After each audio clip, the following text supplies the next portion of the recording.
Hey, if you're a listener of the Invest Like a Billionaire podcast, I already know that you're interested in alts, passive income, creating wealth outside of the public markets. So let me tell you about another podcast you might really enjoy, Wealth Without Wall Street. This is hosted by my good friends Russ Morgan and Joy Murray.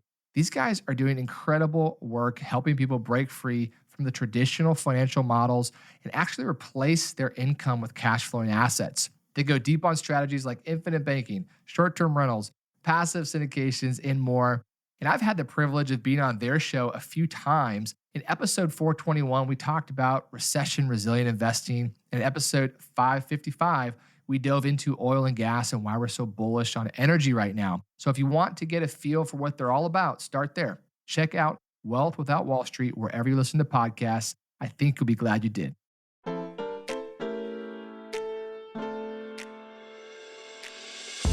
So we're trying to instill a lot of that, with bringing the kids in to the whole picture and just get them exposed to that early so they're not waiting until they're in their late 50s or 60s like we did to start really putting that all together. Darrell Gargala is an investor who pretty much tripped and fell into real estate investing. In fact, he didn't start investing seriously until after an early retirement from the military. But it turns out he was pretty good at it, and he's built a sizable portfolio over the past 20 years. What I love about Darrell is that for him, investing is a family affair, and he brings his kids along on his journey of learning and wealth building. Check it out. So, Darrell, thanks for coming on the podcast. Yeah, glad to be here, Ben. Awesome. Well, give us a little background. So, share a little bit of your story and kind of how you became the investor you are today, so to speak. So my background is I was in the Air Force for 20 years. My wife was also active duty in the Air Force. So we did that. We were both retired a little over 20 years ago and never really focused a lot on investing. We just did our thing and have 4 kids that we were busy with. And when we retired, I kind of became Mr. Mom. I mean, we always had 1 or 2 little rental properties. While we were in the Air Force, we just kind of ended up with them by default, moving different places. I didn't really get a job after I retired. I was running the kids around and playing soccer coach and doing all that kind of stuff. So I started flipping a house here and there just to keep me out of trouble. And then after a while, we ended up with a small portfolio of single families, a couple of condos up in Breckenridge, some fourplexes in Colorado Springs. Then one day I kind of looked at it and thought, well, this is a lot of work. There's got to be something easier. And I started hearing about multifamily investing and some of the benefits of going bigger than 4 units. I thought that sounds a lot better than dealing with the fourplexes that we have. And what year was that roughly? That was probably in 2017. Okay. And I started looking into it a little bit. And we had always managed all our own properties. So I thought, well, this can't be any worse if I buy a small apartment building than managing the other stuff that we have. So we threw a bunch of our smaller stuff on the market and sold a few of them. And I started shopping around for some small apartments on LoopNet and found some and bought a 24-unit apartment building in the middle of nowhere in Nebraska. Did a 1031 exchange. And that one worked out pretty well. So we bought another one about 6 months later in Minnesota. The idea was to turn them around and sell them. Then COVID happened. So we just kind of buckled down and survived COVID. Basically, this is where we're at. The one in Minnesota we have under contract right now to sell. So hopefully that's going to go through in the next month or so. That's awesome. And then I'll get to start a new project. Oh, there you go. Yeah. Good thing on the podcast, we can maybe get some buyers here to buy it. I'm so curious on the kind of early part of your story. So you retired 20 years ago. So I'm assuming you're kind of younger than most people would consider retiring age-wise. And what kind of allowed you at that point to decide, hey, we're okay to retire? What kind of led to that decision? Well, when I say retired, I mean just retired from the military after 20 years. So you can just get your pension. Right. Molly was still working part-time 2 or 3 days a week in a community health clinic here in town. But we still did the real estate thing. So I don't know if I'll ever retire. I have to keep busy. Otherwise, I just get in trouble. I get too bored. So when you retired from the military, was it life-changing money at that point? Or was it still like, hey, we got to figure something out or we can live off what we had forever at this point where I don't got to go the corporate W 2 route from here? I mean, we were always very frugal. Both of us came from families that, raised us that way, very frugal. And then when my oldest daughter, decided to go to a private school, I started doing mortgages because it was a little more expensive than what we had saved for her to go to college. So I started doing mortgages, and that was about 9 years ago. So I still do them. My daughter and I, we have our own brokerage. So we do that. Mostly it's her doing all the work, and I just hang around to be the pretty face and talk to people. So, what was the transition into real estate? So, was that kind of a happy accident and then eventually led to multifamily? Yeah. So we ended up with our first rental property in 1986 just by default because before we got married, Molly bought a half a duplex in Belleville, Illinois, where we were stationed. And then 6 months later, we were living in Wiesbaden, Germany, and we kept the duplex, double digit interest rates on that kind of thing. So, In the 80s, right? Yeah, that yeah, was normal. and we just kind of managed it ourselves. And so we ended up keeping that one as a rental property and kind of cut our teeth because neither one of us had any background from our families on how to do any of that kind of stuff. Right. So I don't know, just dumb luck, I guess. And we kept that one for a while and kind of paid the mortgage with it. And then we ended up selling it, I think. How did you fund it? Were you liquidating some retirement accounts or what was the process to start acquiring, some of these? Just over time, just building up equity. Our goal, like anytime we bought something, was more of a equity than a cash flow. I never really bought anything focused on a cash flow. And I guess you could say I always loved debt. I was never afraid to refinance properties and pull out equity and then just go buy more stuff with it. So you would allow the properties to appreciate, and once you had enough margin where you could take out some new debt or a line of credit, take the equity out and use that as a down payment for the next one. Is that kind of the idea? Yep, absolutely. Yeah, most of the stuff we bought, we had to do pretty deep rehabs on them, Yeah. so we forced a lot of equity gain that way. And we got in the Breckenridge market. In hindsight, that was probably one of the best moves you made, right? From an appreciation standpoint. Yeah, that was always double digit years up there. Do you remember what your basis was on some of the assets there? Well, the first one we bought, a condo, it's about a 1,500 square foot condo right downtown in Breckenridge in '04. And I think we paid 270 for that. So I just went up there and hung out for like 3 or 4 days a week and did all the rehab myself Okay, wow. and turned that into a nice little, we had that one for, I don't know, 10, 12 years. And I think we refinanced it 3 or 4 times just to pull equity out and go buy other stuff. What'd you end up selling it at roughly down the road? Do you remember? That one, I think we ended up selling around 800. Wow. So 2.5x increase on purchase. Yeah. Yeah. Now those same units are well over $1 million, like 5 years later. So, That's not too bad. yeah. And then talk about the transition to multifamily. So you're hearing folks talk about getting benefit through scale with larger properties. hmm Now, having done it a few times, do you prefer that over some of the single family that you owned? I had 3 fourplexes at the time. So I thought it'd be a lot better to just have them all in one place rather than 3 buildings spread out in different parts of town. So, I mean, and it just made a lot of sense to me. And we've always just focused on workforce housing for folks. And I was used to doing some pretty deep remodels, so I wasn't afraid of some of the condition. A lot of it's just cosmetic most of the time when you're looking at places, but significant things didn't scare me. So what was your strategy, when you're looking at these properties? I mean, it sounds like you don't mind the workforce housing, which is maybe a lower income potential tenant. You don't mind some of the heavier rehab. You maybe sound like you went into a couple smaller markets. Did you have kind of a formula that you found worked really well when you're acquiring these properties?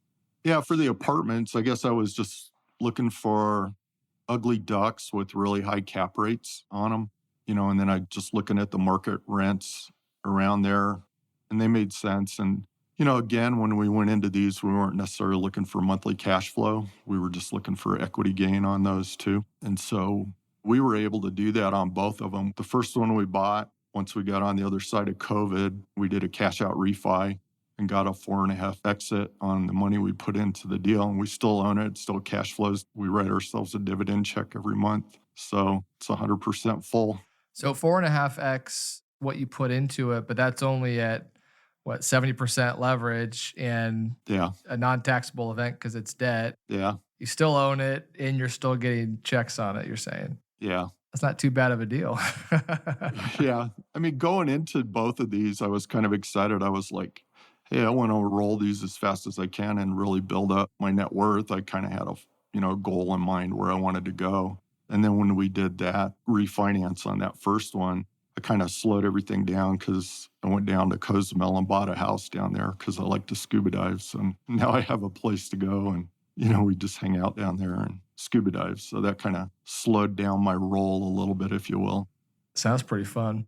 So what are your goals now? You said you don't want to retire. Do you want to keep doing what you're doing? Do you want to shift more to a passive investing role?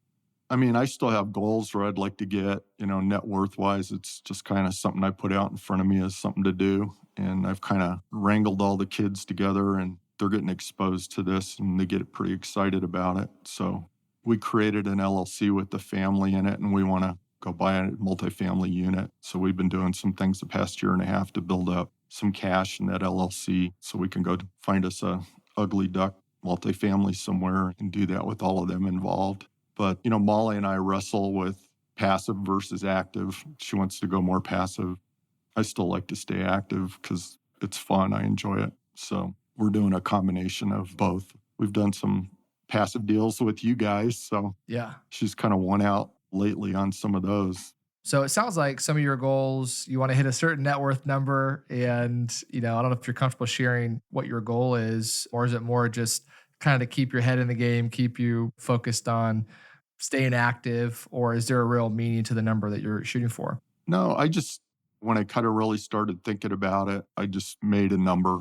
I put 20 million out there within the next 5 years. So it's just kind of as a number that's out there in front of me to keep working toward. We started doing a lot of estate planning, makes you think about giving and contributing back to the community and those kind of things. So we're trying to instill a lot of that, with bringing the kids in to the whole picture and just get them exposed to that early so they're not waiting until they're in their late 50s or 60s like we did to start really putting that all together. Yeah, that's pretty cool you're doing it with your kids. You said you have 4 kids. Hmm. You've created a family LLC, and your goal is to go buy a first multifamily property. Is that right? And what kind of led you to want to do that? And how did you get your kids excited or interested in that? Because I think a lot of people listening would probably be in the same boat, right? Where they want to do this more with the kids or the family and think more legacy focused. Yeah, so the kids kind of got stuck with it by default, growing up with us because, owning, remodeling houses and doing landscaping and all that. They were out there when they were in elementary school, raking rock and mulch and doing all that kind of stuff. Gave them, sledgehammers and let them go in and do demos. So it was kind of in their blood from the beginning. They didn't really have a choice to kind of get involved with it. So they all enjoy it. Like I said, my daughter, we have the mortgage brokerage, so we're in that every day. And then my oldest son, he's a custom trim carpenter. So he works for some semi-custom and custom home builders around here he's been doing that for like going on 15 years, I think. And he's gotten pretty good. So, all of them are somewhat involved in the real estate stuff to some degree. And my second son, he just loved, they have 3 rentals, him and his wife. So they've been doing that for going on 10 years now. So they all kind of have it in their blood. So we were just looking at a way to kind of lift everybody up to the next. They've all kind of caught the bug. Yeah. So let's shift a little bit to your portfolio. Yeah. So, I mean, right now, as far as our portfolio goes, we've got a 24 unit apartment building, and then we've got a 40 unit, and then we have 7 single family homes. All of them are in Colorado, except for the one in Mexico. And then we have some passive investments. We got into an apartment syndication back in 22, I believe. And that one's kind of hanging on by the skin of its teeth, but they haven't done a capital call yet. So it's okay. It'll survive. And then We've done a couple of investments with you guys, a couple of oil, and then industrial development. So we're just anxious to see where those all end up.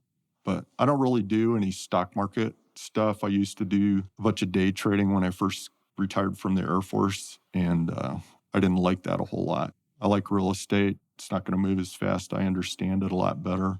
And I feel like, although I don't really have any control over it, I do to the extent where I can kind of add value to it. And it doesn't seem to move as fast as Wall Street can. So I like it a little better.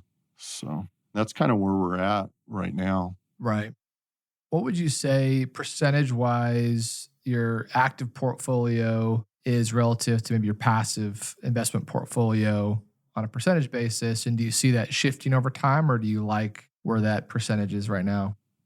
Yeah, we're probably 85% active, and that's all just in real estate. So I think we'll probably start shifting some of that maybe in the next 2 to 3 years. I mean, if the right opportunities pop up, then we're open to them. I mean, I'm always kind of keeping an eye out. I like doing this stuff, and I'm blessed to be healthy, and my brain works most days. So I like to just keep doing it. It keeps me active. So looking back in your investing journey, what have been some of the best investments that you made over the last decade or so? And what kind of comes to mind?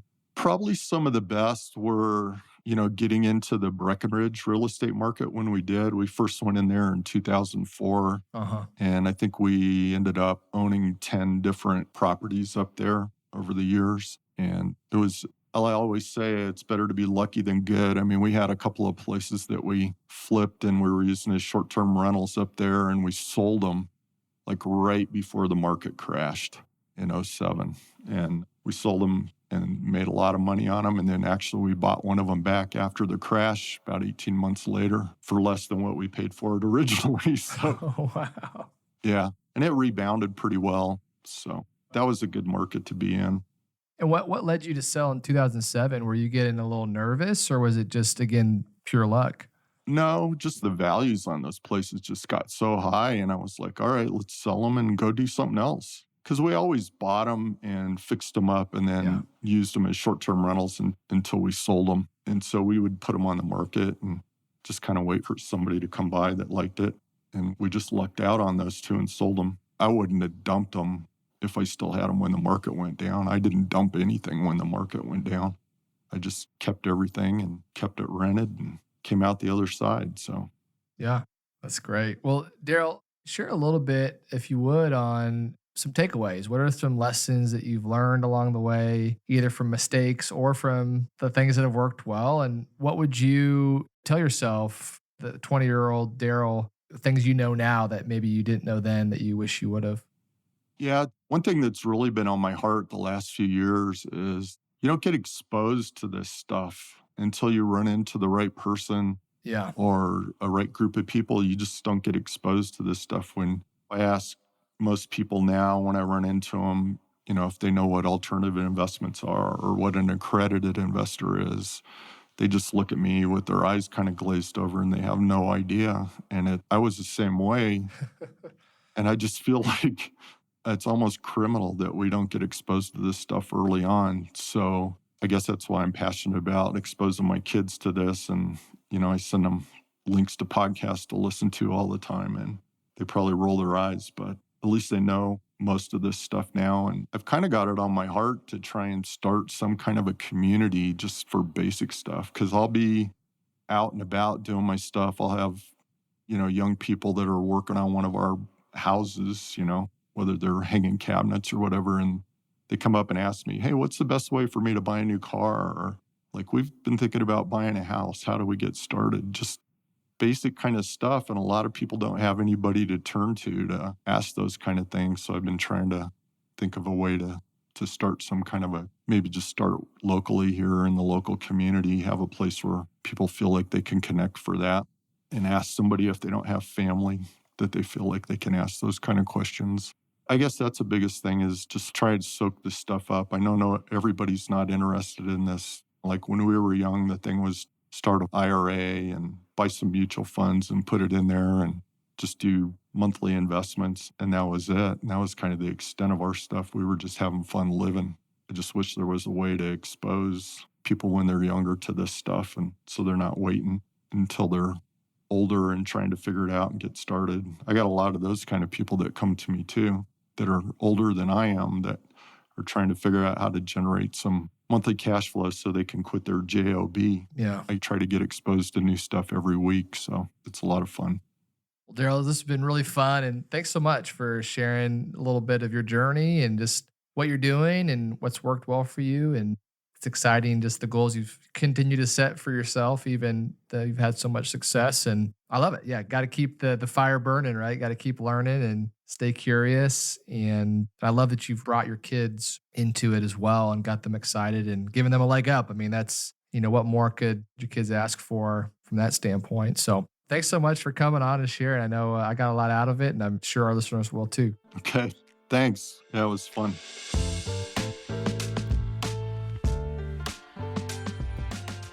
I really enjoyed talking to Darrell and especially loved hearing about how he's getting his family involved in the wealth building journey.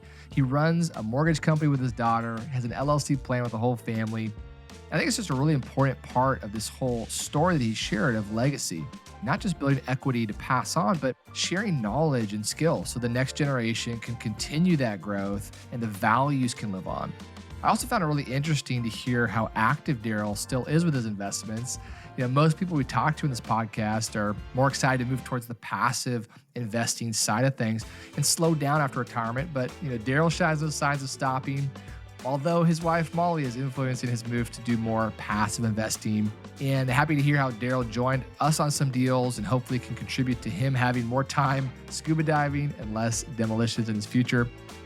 And a reminder, our book, Invest Like a Billionaire, that I wrote with Bob Frazier is in pre-sale now. If you're like Darrell and you want to pass on these kind of lessons to your own family, it'll make a great gift. Just saying.